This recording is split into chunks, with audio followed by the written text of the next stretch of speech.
We live in an age where authenticity is no longer a discovery, but a design choice.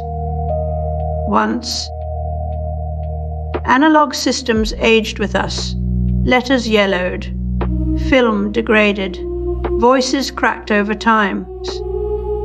But now decay has been digitized and sold back to us as charm.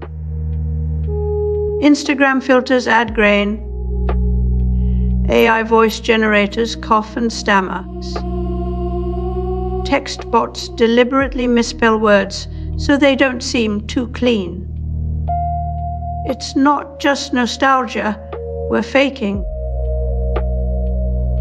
It's the whole concept of what makes something feel real.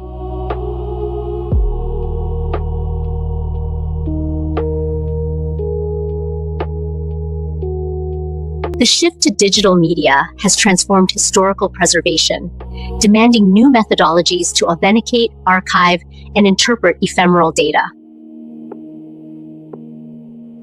Roland Barthes believed photographs have a unique authority. They are that, has been.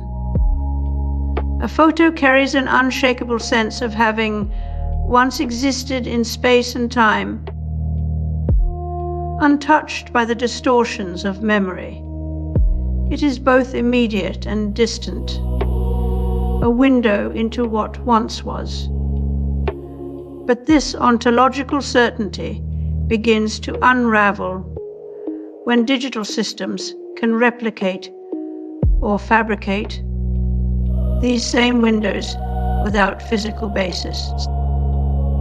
What was once seen as proof of authenticity now becomes suspect under the weight of algorithmic manipulations. A photograph's power came from its physical link to reality. A grain of silver on film was an irrefutable trace of light captured in time. But digital manipulation dissolves the trace into pure data. No fingerprints of exposure or chemical residue left behind. Barthes' concept of the punctum, the detail that pricks or pierces the viewer, becomes meaningless when a photo can be altered with surgical precision. The wound in authenticity is no longer visible. It's algorithmic. The illusion is convincing enough that we no longer question what might be real in our feeds. AI-generated faces, landscapes never seen by human eyes, and memories reconstructed from code are now indistinguishable from truth. Digital systems do not preserve memory. They fabricate it with such precision that we mistake fabrication for fidelity. In this new world of synthetic authenticity, even the past is no longer guaranteed, only rendered plausible.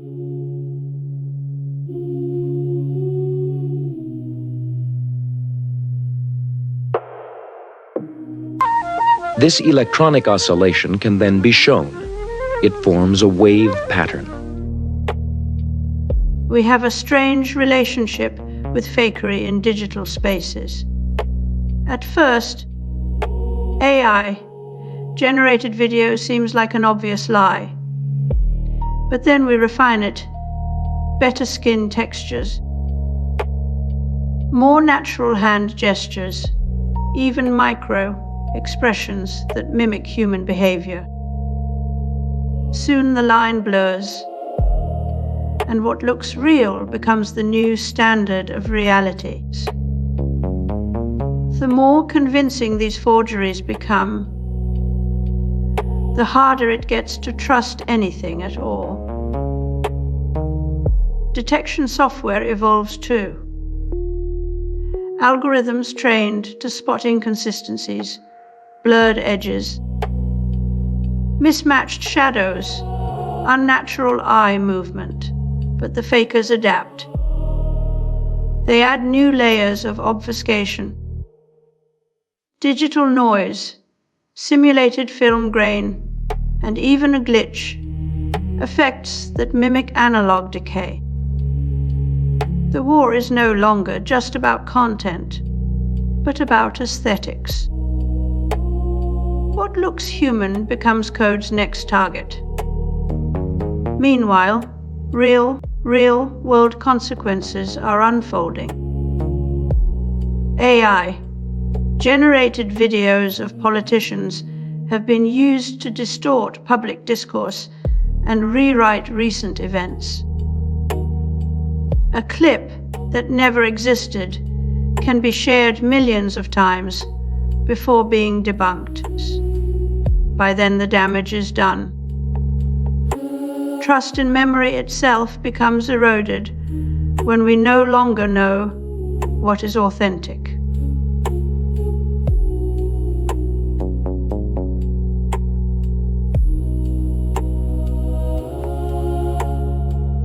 We used to think digital was eternal, cold, clean, and immune to time's slow decay. But today our systems are designed not just to store memory, but to simulate it. They mimic the very imperfections we associate with human recollection.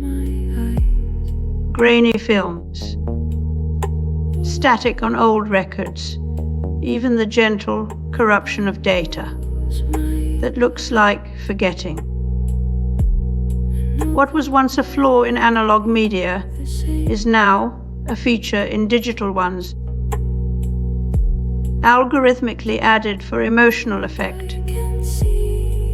The machine no longer just remembers, it pretends to forget.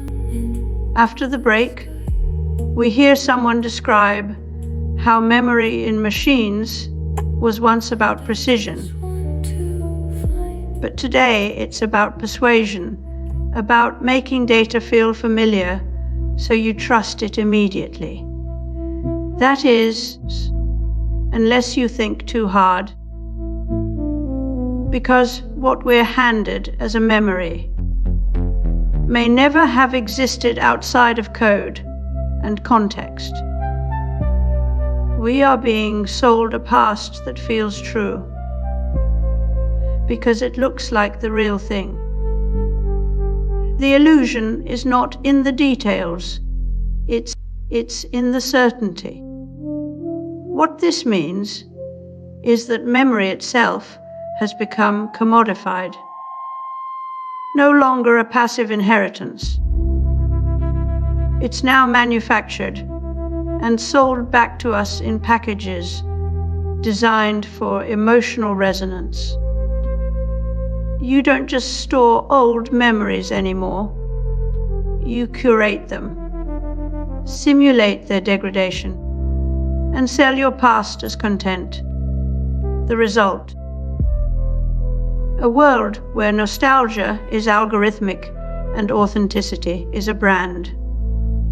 We no longer remember. We experience curated remembrance.